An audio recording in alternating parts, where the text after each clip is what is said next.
G'day legends and welcome back to the Fanatics Clubhouse where we have a special Christmas edition of Chin Music. My name is Tom Gallop and I am joined with the most festive man in Sydney today, Moises Henriques.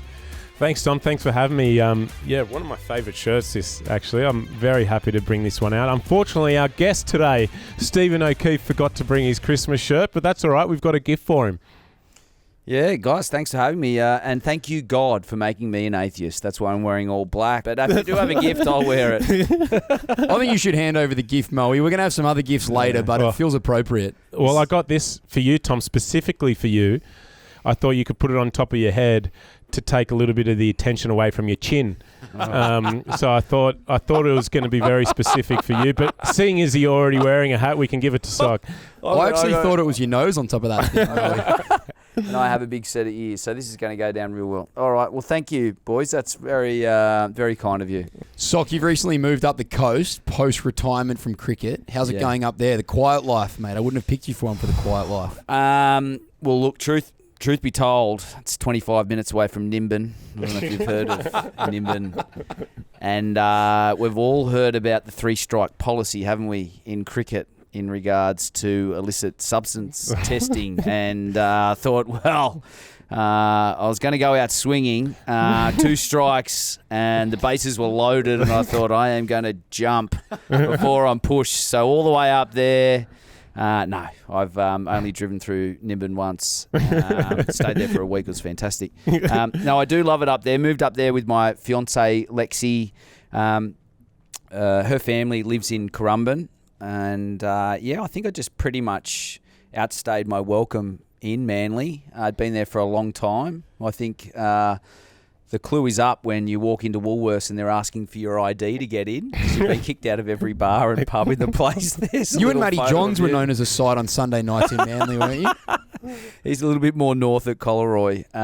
But no, I had a great time in Manly. Moved up to Lennox. It's so quiet. It's a beautiful part of the world, the Northern Rivers. I was considering playing another season with the Lennox Head Pirates. They actually did. They were going to offer me more money than the Sixers offered me last season to play. But decided to cave it in. And I've been watching cricket, loving it, and just really enjoy being up there at the moment. Tommy? Made a bit of a move into commentary for you as well. I've seen you've been on the panels at the Big Bash games. How are you enjoying that? Yes, very good. Welcome back to the SCG for the first time today. I still love being involved with cricket. So being connected on some level, I'd hate to be involved in a permanent role, a coach. I'm never going to be a good coach of a team. I think as a spin bowling coach, I love interacting with some of my fellow teammates. I've watched more cricket now than ever. I think once you lose that pit in your stomach of preparation and the result, you can just watch cricket uninhibited, and I've been doing that with Shield cricket, with one-day cricket, and I actually love it. So it's funny, people talk about playing the game and trying to find their love of the game. I found my love of the game by stepping back and now watching it. I really am enjoying watching the Big Bash, Shield cricket, and enjoying the contests. It's not only cricket, it's all sport. So doing a little bit of work on the commentary over the Big Bash. It's been a great start, right? I think for the Big Bash teams, in particular the Sixers, the Thunder and the Scorchers, you need to get your home in order. And what I mean by that is you need to start winning at home. You need to make your home your fortress. And all 3 teams have started off with a win at home, and I think that's going to be the formula going forward for teams to do well. Really dominate at home and then win away from home. Where you can win more than 6 games, you'll make a final. And mate, you turned 40 last week. Happy birthday. We had Dan Christian on about a week shy of his 42nd birthday, and he used the show to announce his comeback to cricket. I'm not going to laugh.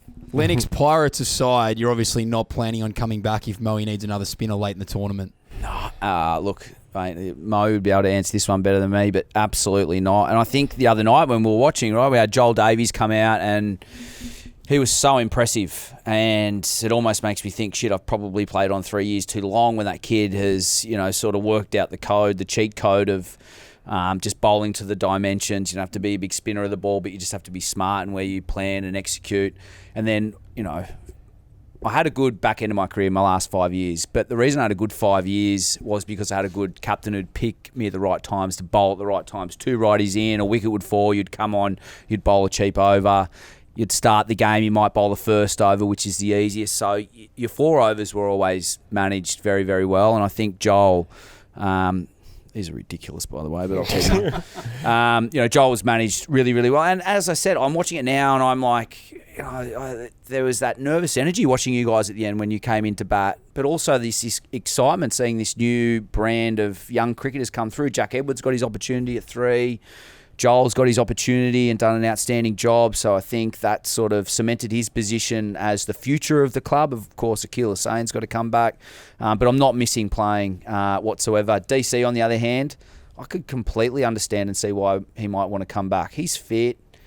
I think he was just a bit burnt out. Like, I don't know. I'd seriously consider picking him. Thunder off to a good start, but he might find his way into that side.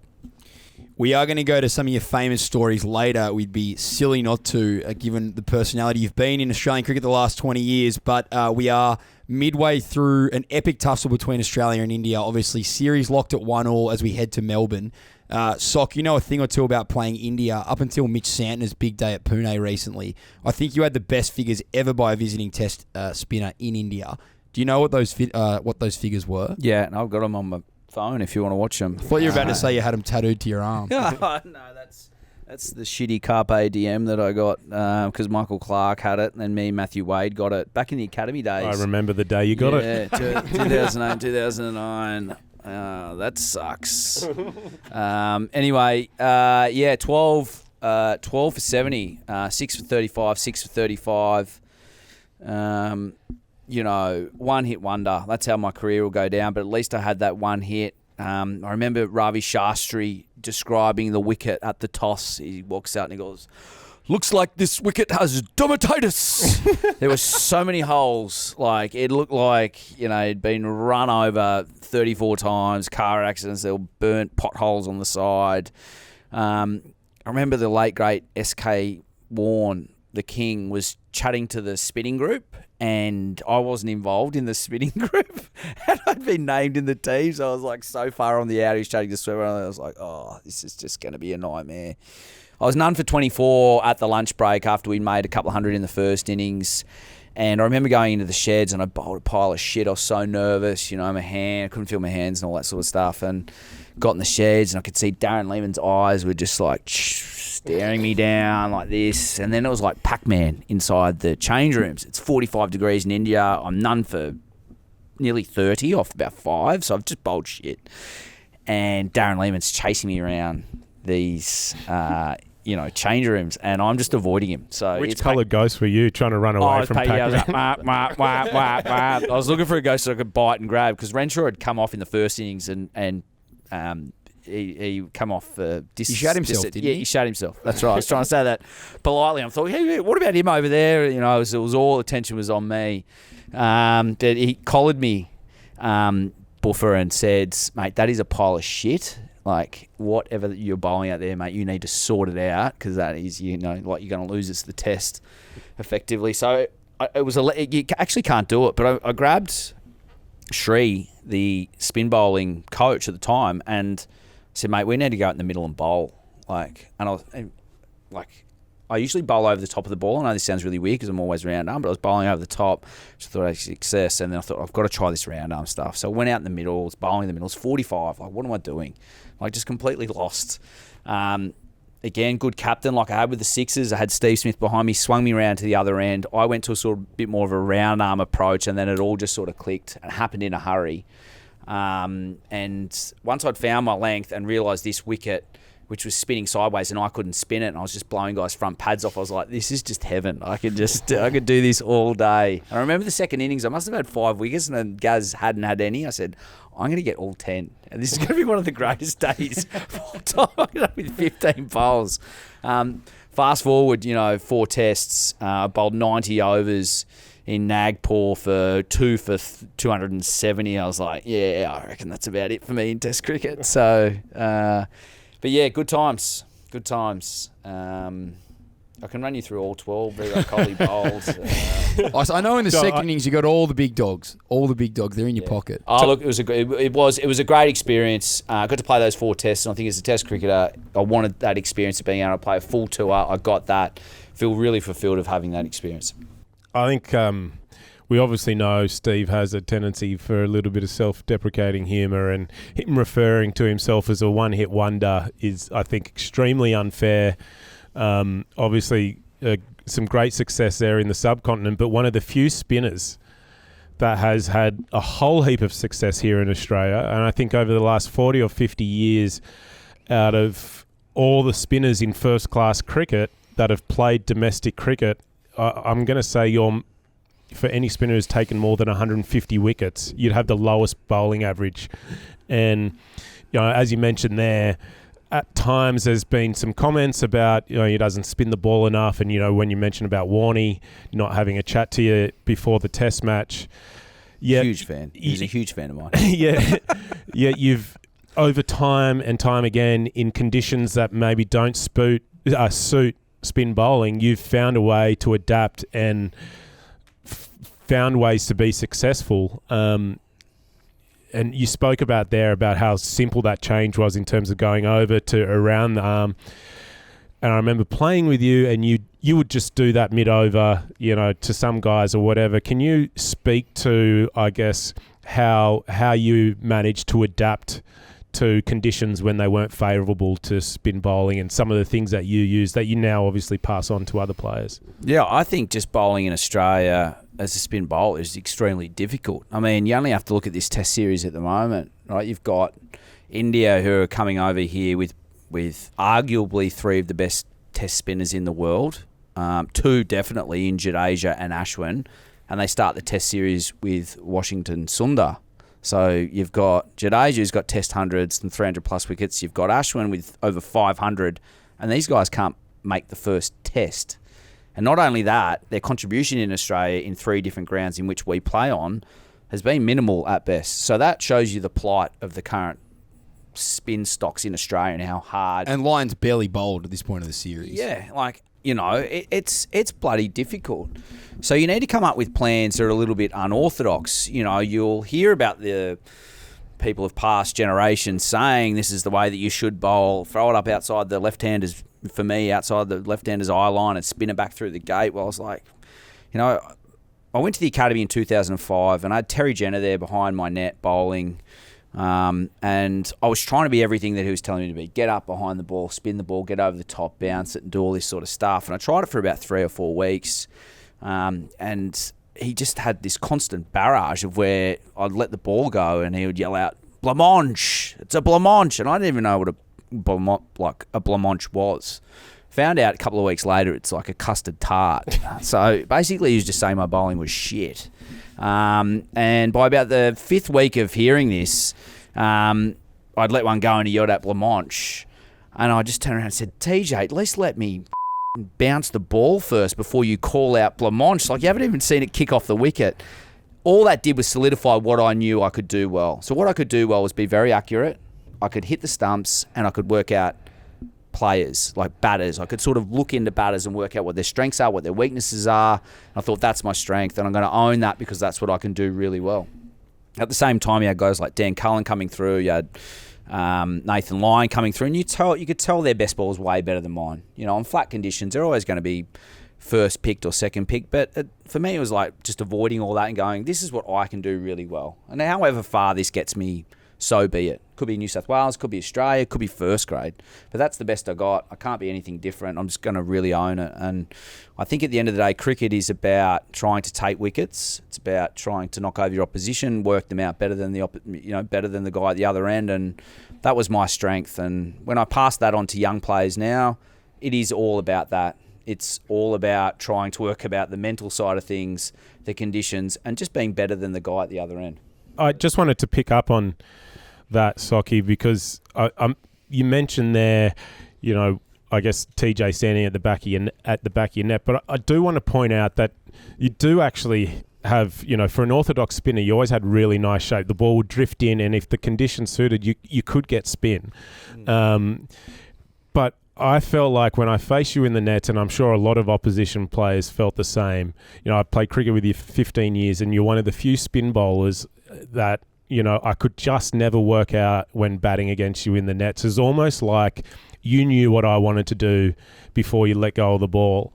You knew when I was going to charge. You knew when I wanted to sit back and, play back. And is there a way you can, I guess, pass on that sort of gut instinct, or do you think that's something that comes to you pretty naturally, or are there cues that you can pick up on when you're looking at the batters? Yeah, it's a good point. I think that, you said it in your first statement. When you're bowling against someone for 15 years, you get to see their cues, and that's what you're trying to instill into cricketers is wisdom now, early on. So give them that experience and knowledge. So, I'll always challenge bowlers when they're seeing batters for the first time. What are you seeing here? Is he standing leg side of the ball? Do you see a change in his grip? What have you seen the quicks bowl on this wicket? Has it bounced? Is it a little bit slower? Is it a little bit quicker? What do you know about the dimensions of the ground?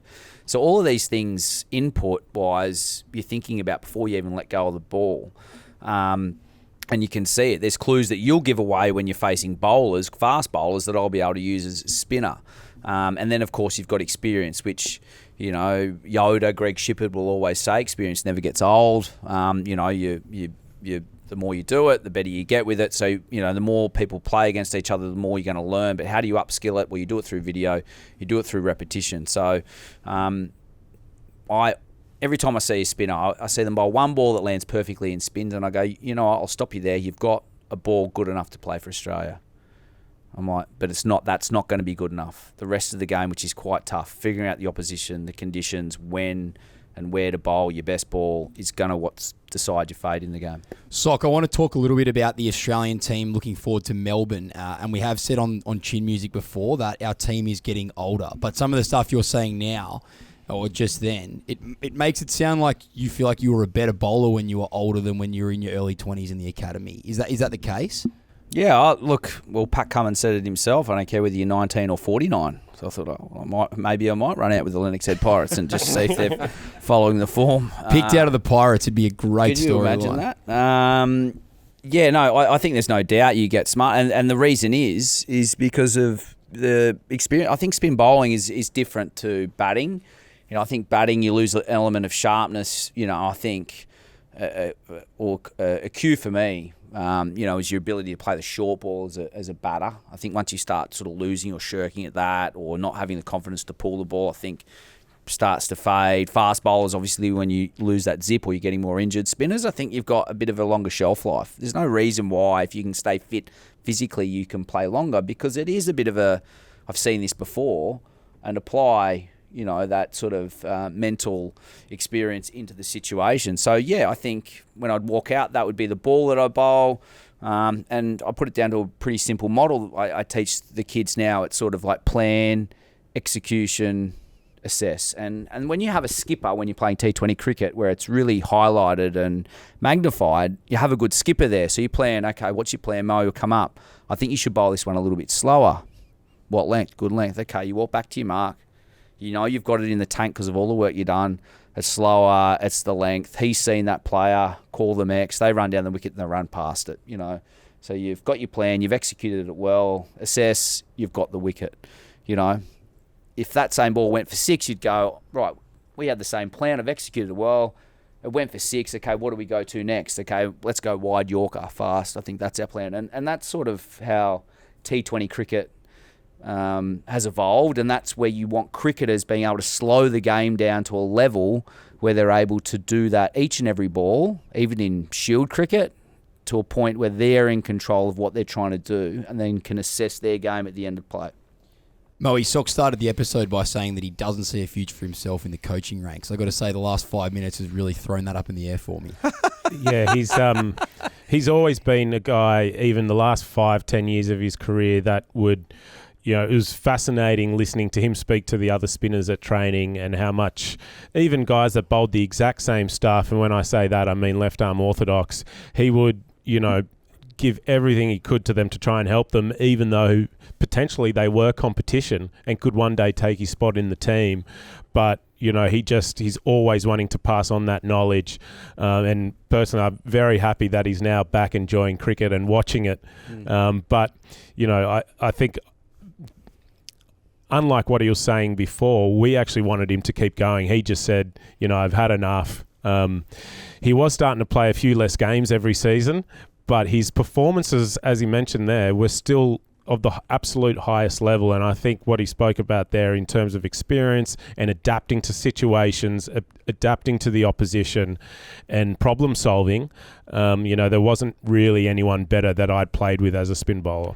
One thing that people on the couch have done better than SOK is currently doing it is getting the microphone up to your chin. Yeah. Aaron's just held up to me that you've got to get the ball to your chin. So, as I'm good as so you've good been at so it far, otherwise. we just want to be able to make sure that people can hear it. Okay, then. This Bumrah thing is starting to get pretty incredible. The game in Brisbane got tighter than I think people were expecting, and he was a big part in that.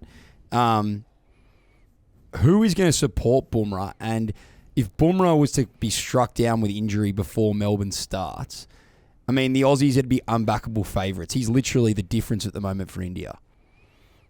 Yeah, well said. I couldn't have said it better myself. I think the only guy that's really looked like troubling the Aussies, and I think there was chat last night listening to some commentary, without him in that team, it's... You really do struggle to think of a way through. Siraj, Akashdeep, okay, right, their strength is in their spinners. This series has a completely different complexion without him. I think if they had Shami over here and fit, I think that would have obviously helped. You not have that bit of light and shade. You got that Bumrah who can come in and bowl with that speed and that different release point, and then you got Shami who can really just bash away at knee roll length and pads at a consistent speed, and then you can play Siraj off the back of that. But without Bumrah, I mean, this series would have a complete complexion. India on the back of Bumrah are a big chance. Australia need to win this, and it's kind of unacceptable if we don't, because it would have been 10 years since we've won this series, the Water Gavaskar Trophy. We lost 2 straight series at home. We're not getting any closer to beating them at home. In fact, we're getting further and further away from beating them at home. So they've got a real dominance, and you could tell that when Australia dominated them all throughout that test. And then that last partnership of defiance, which I'm pretty certain was between Bumrah and Akashdeep, they put on 33 or 34.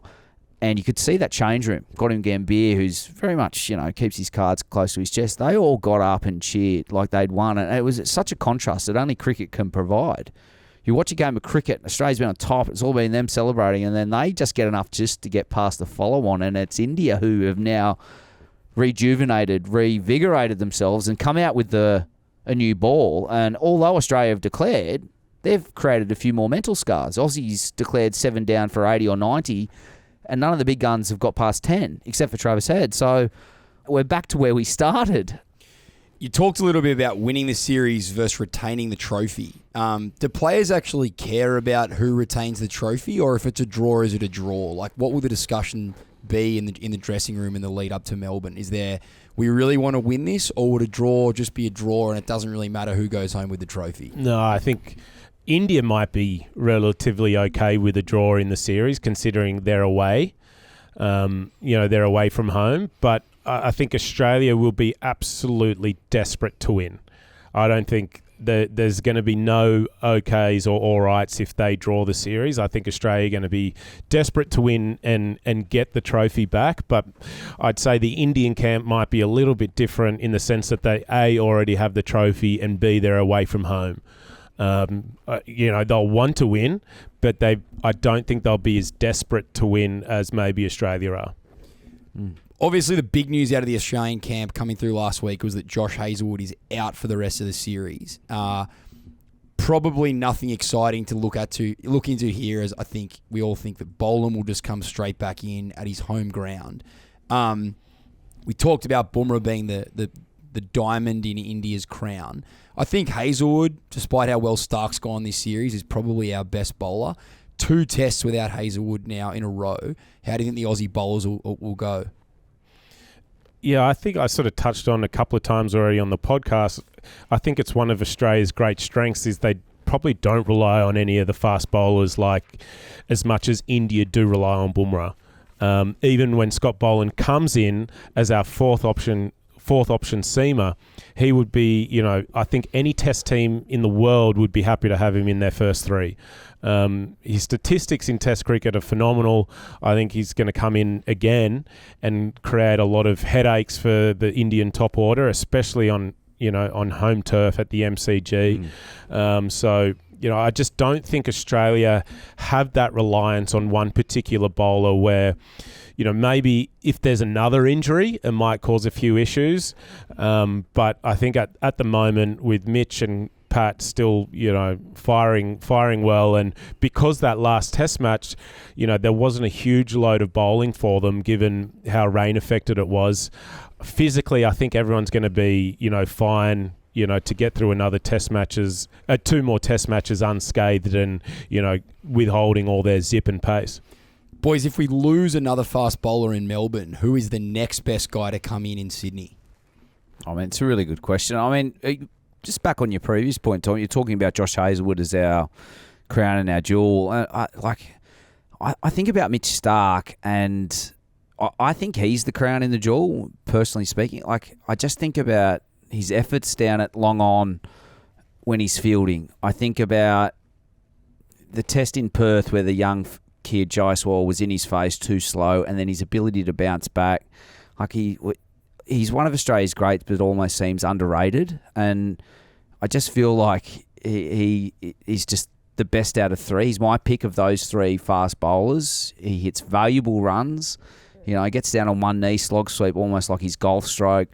And he's at 35, right? He's at the same age. Brett Lee, many other fast bowlers were done for. He's getting better and continuing. I don't know where his end point is in regards to his career, but plenty of fast bowlers at the same stage had bowed out. He's still bowling 140 plus.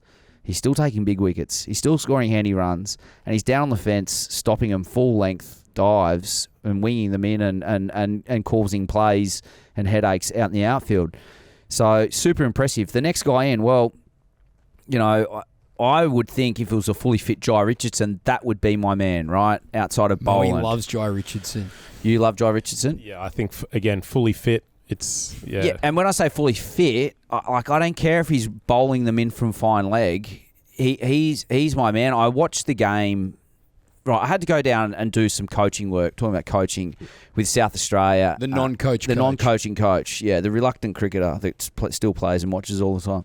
hate the game, but all I do is watch it. I went down there and helped them with the pink ball game, particularly the spinners. Benny Manenti, got a close relationship with him, and I left at just before the start of day one, and South Australia were like 4 for 1. You know, Jai Richardson had 3 blokes out for a golden duck. And you just watched him bowl. So I won't be invited back to help South Australia out again because they just fell into a heap. Yeah, boys, this is how you play the new pink ball. Bang, bang, bang. Shit, all right, I'm out of here. But his ability to attack the stumps and swing it both ways at speed it's scary and as good as I've ever seen. I'm sure Mo will back that up. And then you see him watch the other night, even in a limited scope in the Big Bash. Like, he just attacks the pegs and still beats batters on both sides of the bat. It's incredible what he's able to do.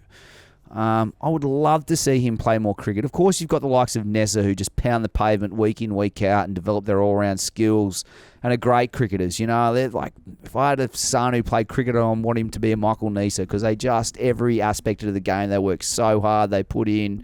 Guys like Sean Abbott, good all-around cricketers. But if I'm picking my next best quick, hands down, you know, he's at the top of the pile, is Jai Richardson.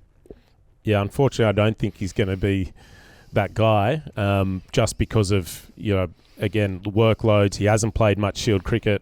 They're not going to pick him on the back of half a game, I don't think. I'd be very surprised if it's him. But like Steve, he's got that X factor. Like Steve has mentioned, he's got that X factor, magnificent skills at magnificent pace. And not just in red ball cricket as well. You know, moving forward, I think if he was going to be introduced back into international cricket, you could definitely do it in white ball, where again he's got a lot of variations and a lot of skills. But for this next Test match, I think Sean Abbott's they've been carrying around Sean as the spare bowler. Doggett, wasn't it? They're the two extra guys. Sean Abbott and Brendan Doggett, and I'd be very surprised if there was another injury, if it wasn't Sean that went in. But yeah, I'm not sure. I feel like he'd be a good chance, because I don't think it's going to be Melbourne. The next game would be in Sydney. So if there was an injury in Melbourne, Sean, home conditions, bowled at the SCG a lot. For me, I feel like he'd be the obvious choice. But fingers crossed they all stay fit. Exactly. We don't have to actually answer this question. I mean, it's interesting hearing SOK make the case for Stark. I made the case for Hazelwood, but we could sit here for hours and discuss the pros and cons of Cummins, the holy Stark, trinity, and Hazelwood, because they've been that good. Yeah. Just on Starkey, to SOK's point, for me, if I had to pick one of the three, it'd be very hard to go past the skipper. So there, and again, I think in Pat Cummins. Yeah. So I think that speaks volumes about that whole bowling attack, is that we've got three people sitting on here, all doing a cricket podcast, that love watching the game, and we all have a different bowler that we'd prefer. But to SOK's point, I think I remember having a conversation with Josh Hazelwood a few weeks ago, and we were talking about, the importance of Starkey in that bowling attack. And he mentioned that there's been times in Test matches where he plays and the wicket gets so flat, it might be in the subcontinent or England late in a game or Australia late in a game, and the wicket gets so flat where he feels, no one else can take a wicket except for Starkey. And having that sort of weapon in your armoury with that ball speed, and he can create that, whether that's reverse swing from the ball or natural sort of power fade that he gets as a left-arm bowler. A bit like your golf swing, Mo. Nothing like my golf swing, but power fade. I think that's cute, he's the guy that bowling attack goes to when they need a wicket and the conditions are, very much in the batter's favour. He's a guy that can create some wickets out of nothing. Rightio, favourite time of a preview podcast. Let's go predictions. Let's start with a batsman to make 100. Likely in Melbourne, usually a pretty good batting wicket. There will be more than 100, but if I have to put my money on someone to make 100, who makes 100 this Test, SOK? Well, you guys have been blowing your own trumpet saying that you've been picking guys, and I've been picking them very well on SEN Radio as well. Give them a plug. 1170 boys, tune in. SOK will be on there. Travis Head and Steve Smith for the last Test. I'm going to say that Usman's going to stand up in this next Test in Melbourne. I'm not just picking that because he hasn't scored runs. I think, pressure can burst pipes, can also create diamonds. And I think Usman, this is his time to shine. We're talking only before, if he misses out, that, where are we going to next? And I think he'll really stand up on the back of a couple of his peers doing well. So he's my leading run scorer. Did you want to... I'll go to bowling shortly. Don't jump the gun. Okay, right. So I'm going your Usman. Man to make 100. I'm going to go Steve with back-to-back. You need that for your series prediction. I do, because Travis is starting to run ahead in terms of aggregate. So I need Steve to go quite a big... Triple 100. Quite a big 100. I'm doubling down. And for me, I was in Adelaide. I saw Marnus's 60, which has obviously been a bit of a distant memory now after the way that Brisbane unfolded. But I think Marnus will get 100 this week. In terms of a bowler to take 5 for either side, I'm going to kick this one off. I think Bumrah goes 9 wickets, 5 for 4 for again. You can't have Bumrah. Bad luck. That's my prediction for this one. Who's taking 5 outside of Bumrah, SOK? And it has to be Indian. Take whoever you want. I'm just jumping in with Bumrah quickly because I generally get the scraps. He's your 5. Well, looking at the way that the MCG's played, in particular, it suits the guys who are fuller of length. And, why would you go past what history tells us? Scott Boland's going to get his chance. He blew through England there not so long ago, knows those conditions so well. And his ability to angle the ball in and straighten to the right-hander and also do the same to the lefty is, almost as good as anyone in the world. I think the surface would be very much the same as what he's used to. So if anyone's getting 5, I think he's going to relish that opportunity now that Hazelwood's out. So I'm going to go him for 5. Moe? Yep, I'm going to go Mitch Starc. Took a really impressive 6 for in Melbourne just a couple of months ago against Victoria in a Shield game. Fast. That wicket had a bit of pace and bounce. So if the wicket's going to be something similar, I think he's going to be an absolute handful down there. I reckon that was the fastest he's ever bowled. I read a couple of things, players coming out saying that Mitch Starc's never bowled faster than he bowled at the MCG. Don't you love those ones? And like, it's the fastest he's ever bowled, and then in 10 years he bowled one that hit the side screen halfway up, and Simon O'Donnell's chair, which is 34, he bowled a bumper and it landed up there, and they've painted the seat a different colour. I've got to say, he bowled quick that day, but it's definitely not the fastest I've seen him bowl. I remember playing in the Champions Trophy with him, and Steve Smith came out after we'd just lost a game. Session. And Steve had said publicly that he wanted Mitch to bowl a few more bounces out in the games. And I remember the net session, and thankfully I was in the net next to them, but Steve was in Starkey's net and Wadey was at the non-strikers end, and Mitch was really fired up after the comments that Steve had made publicly, and I could not believe how quickly he was bowling. And the one thing I do remember was Wadey at the non-strikers end saying, "Steve, can you shut up? Can you shut up, mate?" Because Starkey was running in, bowling a bouncer. Steve was like, and to Steve's credit, he was actually playing it okay, but he was, Steve was going, "Oh, that's still not fast enough," like giving him a bit of cheek You're as not he's bowling running. fast enough. Yeah, and you're still missing your mark, Mitchell. and Mitch was just getting angrier and angrier and bowling quicker and quicker. And Wadey was just going, "Shut up, Steve, shut up." I still remember that day. I've just never quite seen anyone bowl with the pace and venom that he did. That was just ridiculous. And there's been plenty of times in games as well where he's been consistently clocking 150. For someone to say that was the quickest they've seen him bowl, I think that they must have some real short memories, because he's bowled a lot of very fast spells in his time. It was quick, don't get me wrong, but I feel like and it always feels quick when it's coming from 6'6" as well, and when it's swinging late like he can get it to, it's almost impossible to play when Mitch Starkey's accurate. He's bowling fast and he's moving the ball. If I was CA, I'd grab someone and I'd get them down to fine leg where Starkey hangs out. CA should pay them and just abuse him from the sidelines. Because whenever he's got to be in his bonnet, be by the crowd, or he's the bloke that scuffs the creases. It's never quite right. He's banging the turf. Whenever he seems like he's a bit angry or flustered or got a point to prove, it just brings the best out of him. Whenever he's got to be in his bonnet. So if I was CA, I would pay, someone like yourself, Tom, just to go down, put a little Groucho Marx, mustache on and the goggles on, and just get down there and just start ripping into him. Just say, a bit like Jaiswal, right? He said, "Oh, you're too slow, you're too slow." Well, look what Mother Cricket did to him.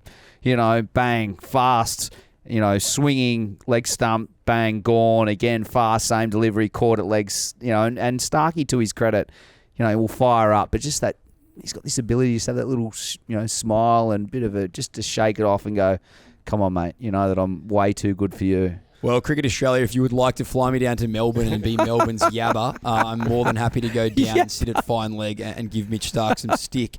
Boys, final prediction. As a Sydney cricket fan, I'm pretty excited that no matter what happens in Melbourne, we will have a live series going into the 5th test. How do you think this one plays out? What scoreline are we looking at after 4 test matches? After Melbourne, I think the Aussies will really dominate Melbourne. I think Perth, they got so far behind in that game, unfortunately, and the Aussies fell apart. I feel a distinct momentum shift. Even though Kohli's got 100, I still don't think his cricket is anywhere near his best. Rohit is really struggling. I think I'm dropping Rohit, by the way. Give me an Indian selection hat. I'm dropping Rohit for this test. Well, look, I think Mo will probably say no, because I've listened to him talk about captaincies and what they offer to the team. They've brought him over as that leader. So he offers a little bit more with the batting, but he's gone from opener to 6, so he's quickly shuffling himself out the back door. It'd be a brave move, but I'd suggest it'd probably be the right one.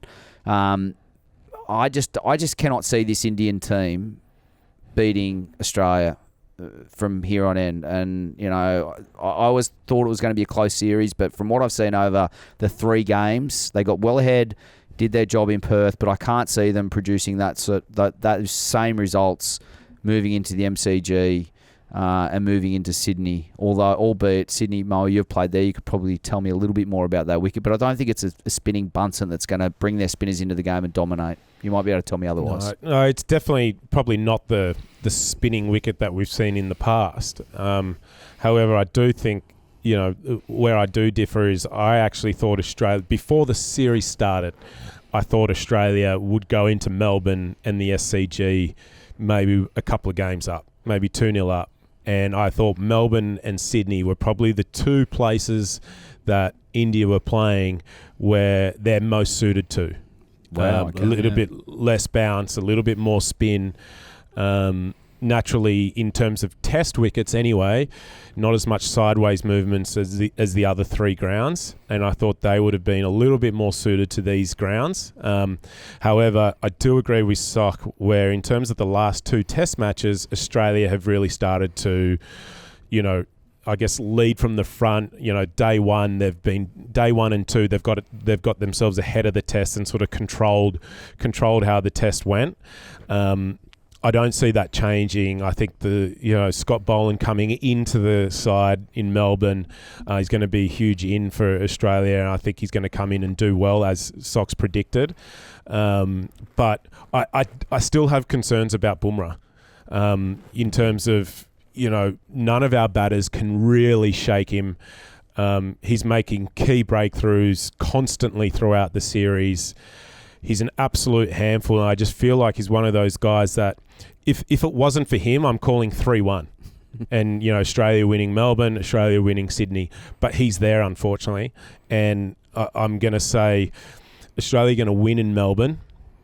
And then in Sydney, it's going to be tight. And I don't know which way to go yet. I'll have to have a look in Melbourne.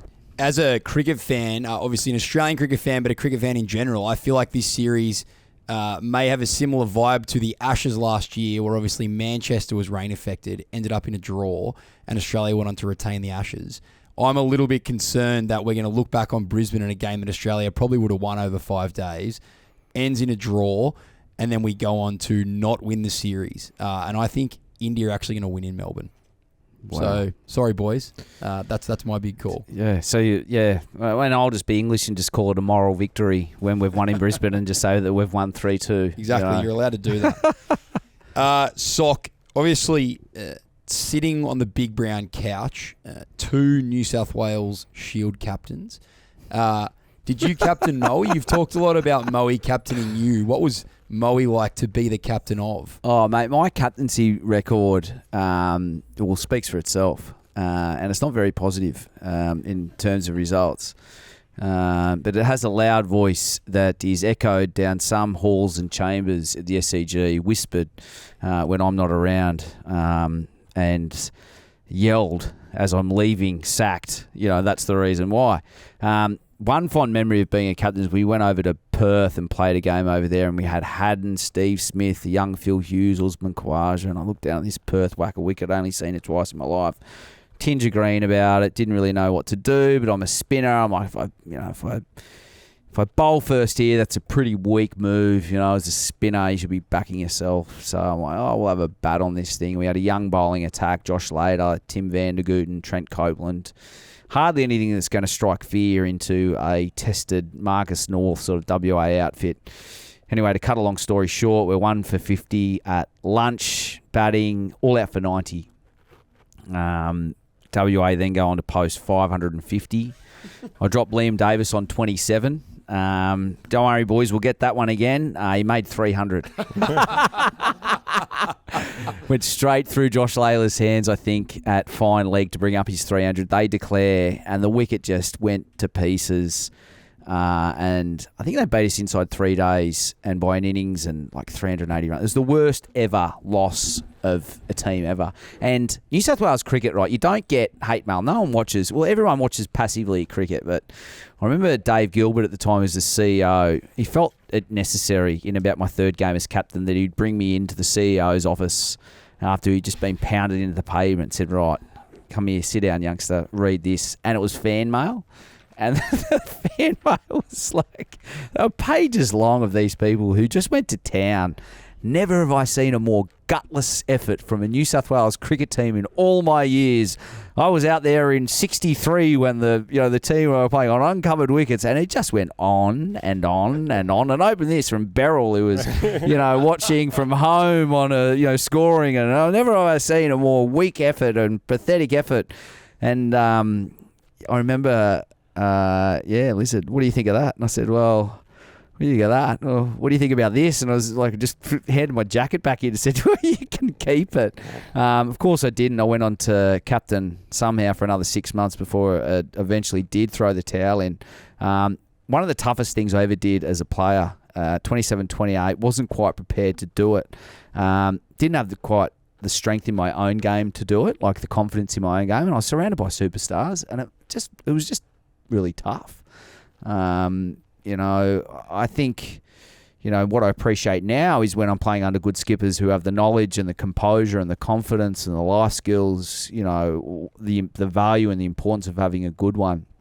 And one thing I'm seeing in New South Wales cricket at the moment, young Jack Edwards is playing, but I imagine with him being captain at New South Wales, he's got great support around him. He's got Moises, who's played over 100 Shield games.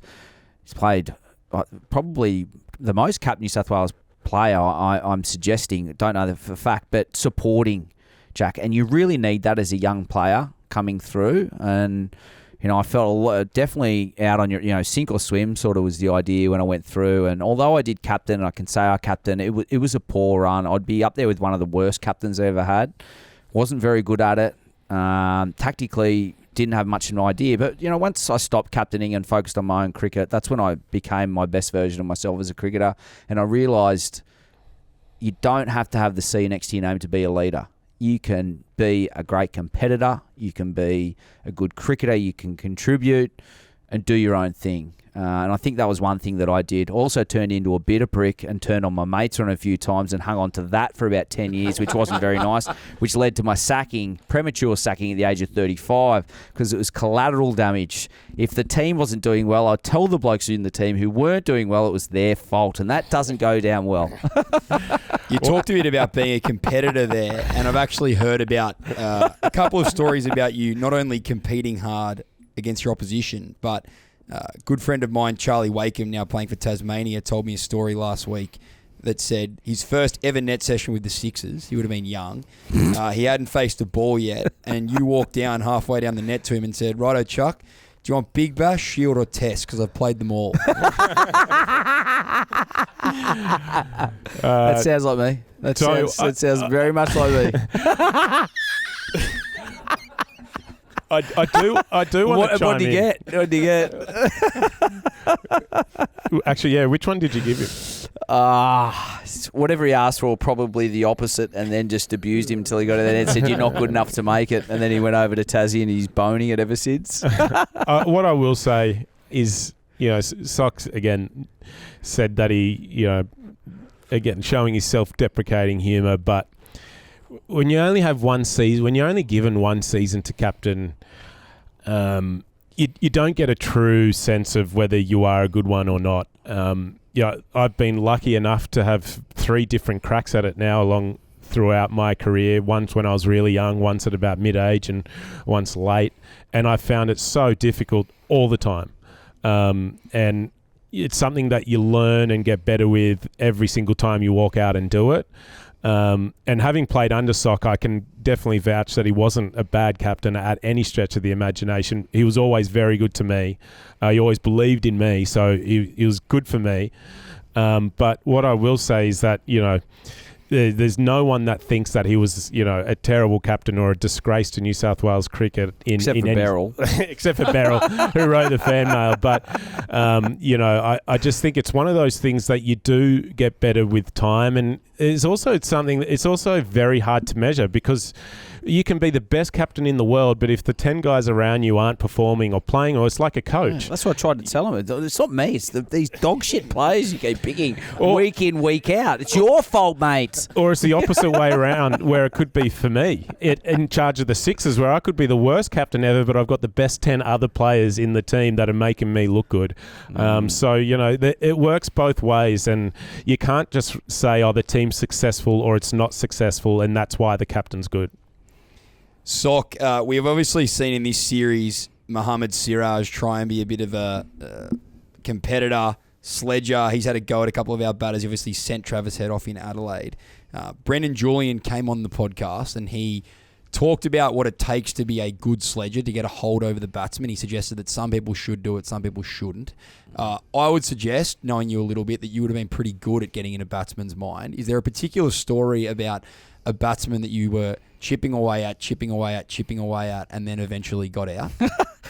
I was like law of the jungle, right? So if a young kid come out on debut as like the weak calf at the back of a pack, you only get one chance to have a go at these kids when they walk out and make them feel really uncomfortable. So you did make them feel really uncomfortable. I think you do this in grade cricket as well. Oh, same. Like I went for the weakest, and I think that's how it works in the law of the jungle. That's how it works. You don't go for the big dog, because it's not going to reflect really well. So you attack the weakest, smallest targets, and you build your base there. So if a kid came out for their first game, I remember Will Pekowski would come out and I would just drill him like, you don't deserve to be here. Like, how many times are you up there having dinner and feeds with Greg Chappell? It's the only way you're getting picked, because you're 19, and he just loves picking young cricketers.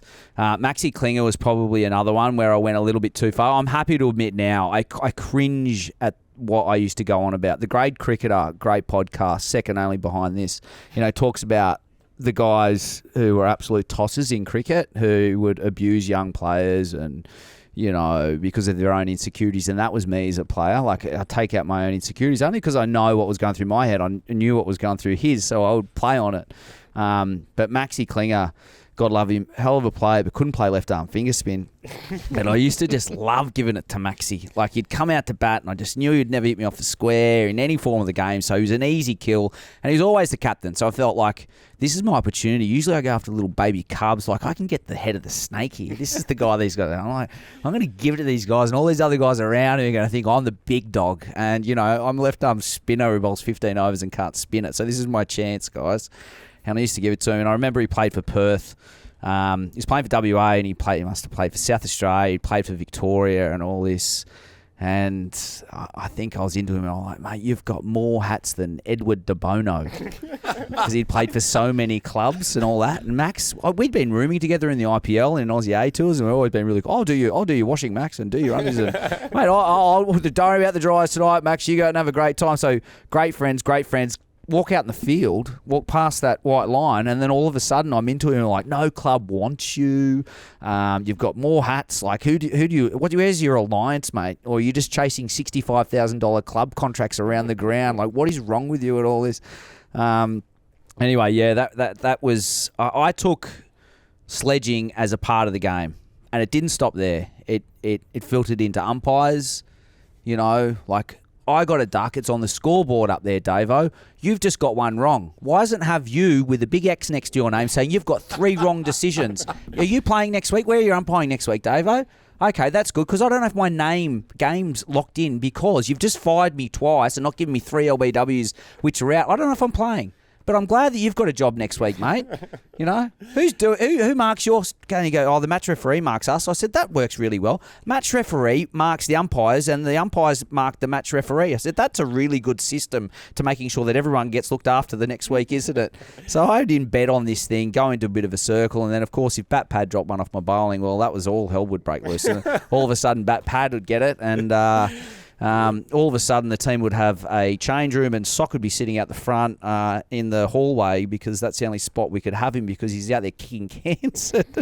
Not welcome anymore. We were both at a charity dinner a couple of years ago, and I was playing second grade for East. You were playing first grade the next day, and of course I was. You were playing East. Oh, you clubby. You knew that I played for East, and I wasn't even in the game, and you came up to me. I think you'd had a couple of beers by this point, and you were right in my face, and you said, "You let the boys know in first grade that I'm going to have a dozen beers tonight, and I'm still going to come out and take 5 for tomorrow."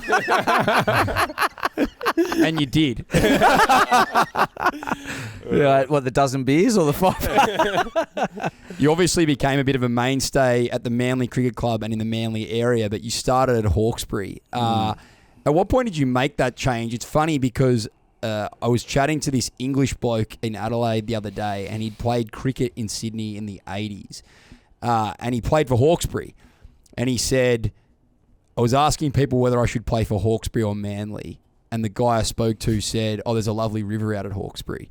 And then they play round 1 away at Manly. And he thought, what the f*** this bloke done to me? You obviously went the other way, but probably fond memories of both clubs. Yeah. Yeah, grew up out at Richmond. Dad was in the RAF, moved from Melbourne to Sydney, didn't have a lot of friends. As you can join the dots from what I've been talking about as to why that was the case. Mum put me into cricket. It was the safest sport ever. From an 8-year-old, loved the game. But that was the air base was out at Richmond. Dad was in the RAF. So then played at the Hawkesbury, lived there till I was 20. A lot of the guys that I grew up with, Pete Forrest, John Hastings, Scott Henry, James Henry, all had really good first grade and first class cricket careers. They all left the club after Pete's dad died, and it was quite tragic at the club. But we had this great crew there, and then things just tended to evolve. They left. Everyone was sort of saying, if you wanted to continue cricket, you probably need to get closer into one of these bigger clubs. Moved to Manly. Met Andrew Fraser, who's now a lifelong friend, was the president of the club, and said, come along. It was kind of there or Balmain, and because everyone had left, I was the last person to stay. I really did want to stay at the Hawks. Went to Manly. It was the greatest decision I ever made, cricket-wise. Had a great sort of 10 to 15 years there. Really developed my cricket. Had a lot of fun. It's a great community out there. Lived there up until recently.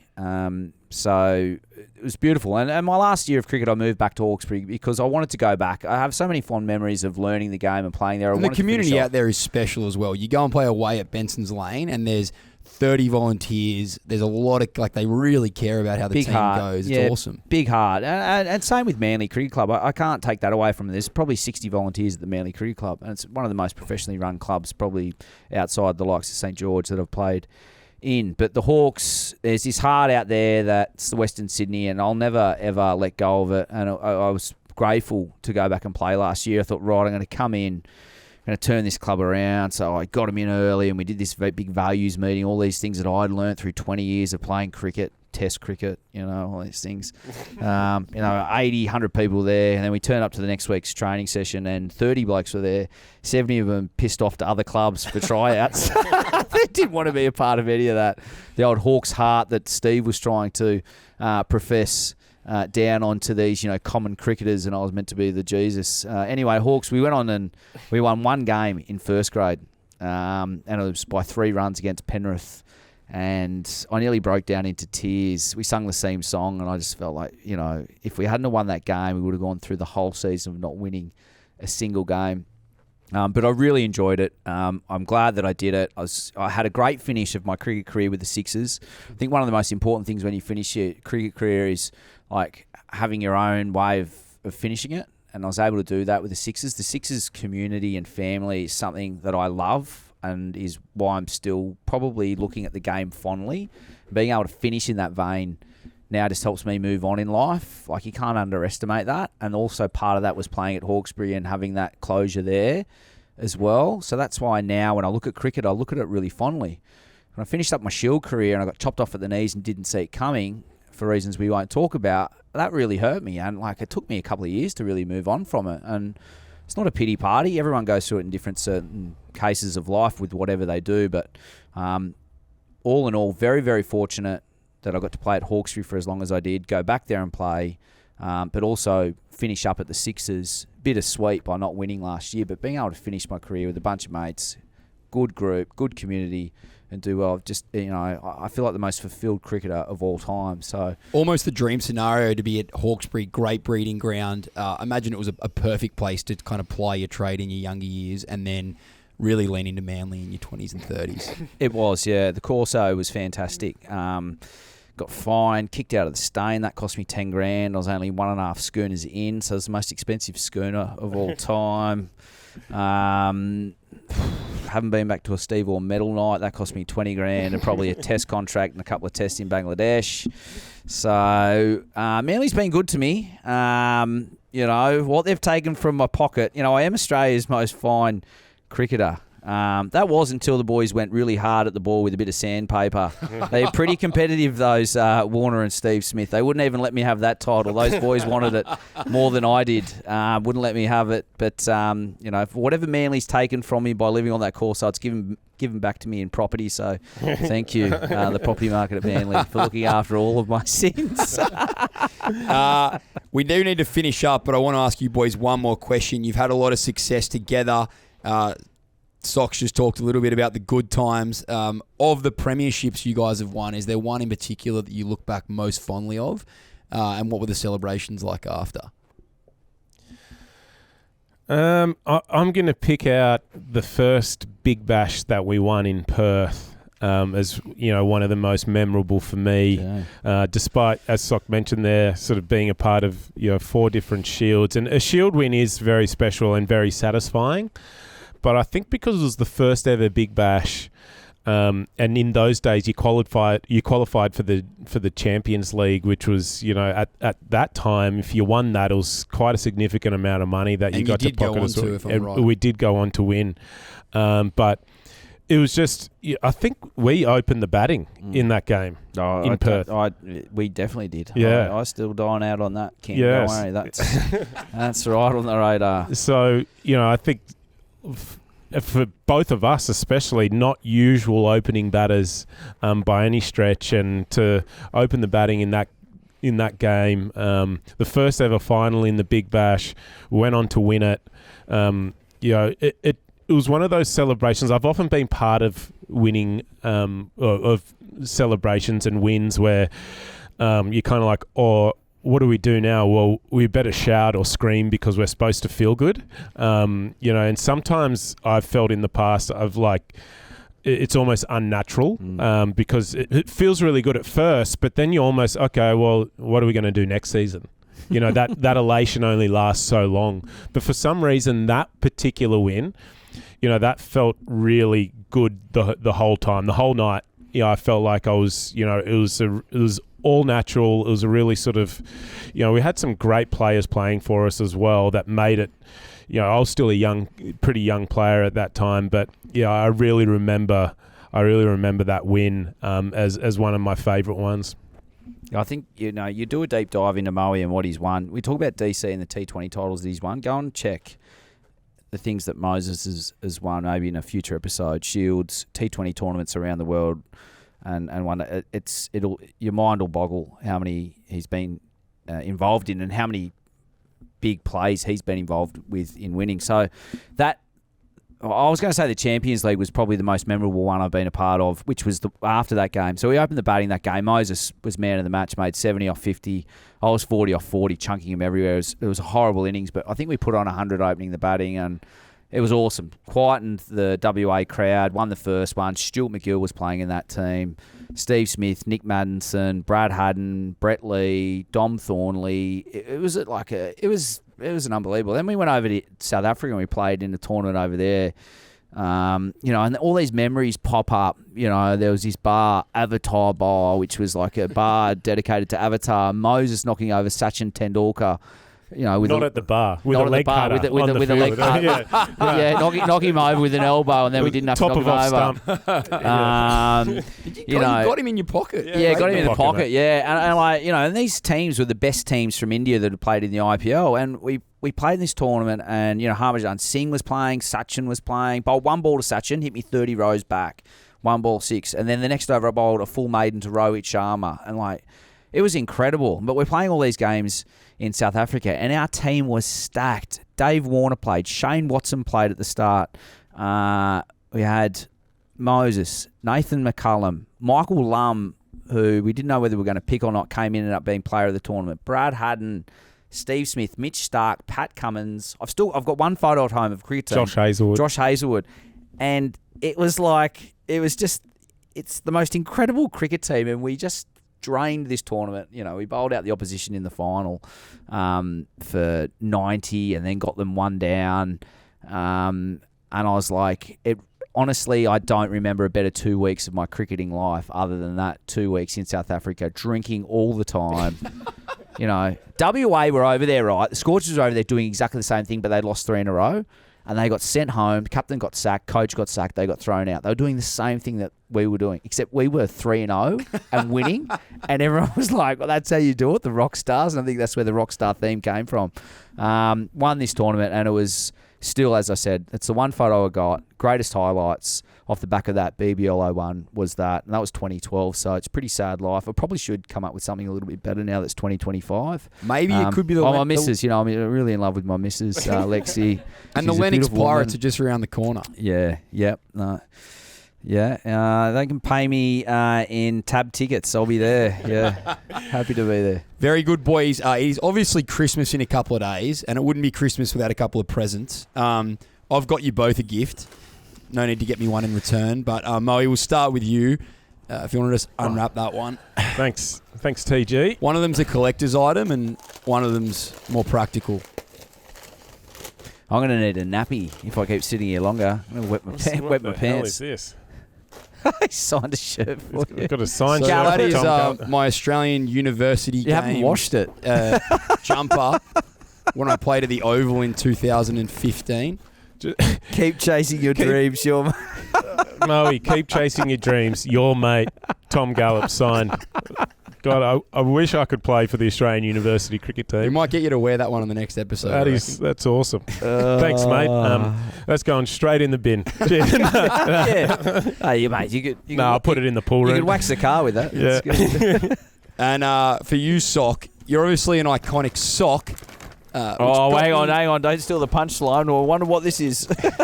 Well, there's a bit of a story behind it. So I started thinking about iconic socks. And I think the most iconic socks from the same in tour? Australia or Australian sport are Socceroos socks.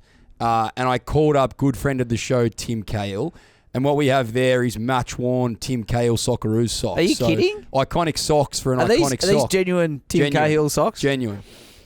Mate, that's unbelievable. Merry Christmas, mate. That is actually one of the best gifts I've ever been given. See, it does pay sometimes Cahill. to have a sugar daddy. This who is was once the CEO of Soccer Australia. That's incredible. Thank you so much. It's been an absolute pleasure. I wasn't expecting that. To be honest, would have preferred Moises' gift, you know. Once again, Chin Music. I think that's our second last episode of the year. We are going to be back on New Year's Eve, which is super exciting. It's been unreal having you, SOK. Thanks a lot, mate. How'd you like it? You know what? I'm a big fan of the podcast, boys. I've been watching every episode, and it's a pleasure to be on here. You know, to stay relevant when I'm completely out the back door is fantastic. So you can somehow find a way to keep me on board and make my opinions and thoughts somehow, you know, mainstream media. Mate, in a few weeks' time, if you still need, you know, $450 an episode, just give us a call. We'll get you down here, mate. Oh, I tell you what, I'll do it. Otherwise, I could go down the path of some other former cricketers and find my other ways into the media through different avenues. I can tell you there are plenty of ways to get in the news. I need you guys for it. Moe, Merry Christmas. 6 episodes. Absolute pleasure as always. Well done, Tom. I think you've just been absolutely magnificent, mate. Yeah, you're red hot. Yeah, red hot. I'm getting sort of Hello Sport vibes. We're half a dozen shows in, and you just every episode you're getting better and better. And unfortunately, I'm getting worse and worse, similar to my cricket career. But you're on the way up, mate. I didn't agree with that, but that is the only Christmas gift I need. Feeling very warm inside. Merry Christmas, everyone. If you want more Chin Music, you can of course find us on Instagram, Facebook, YouTube at Fanatics TV.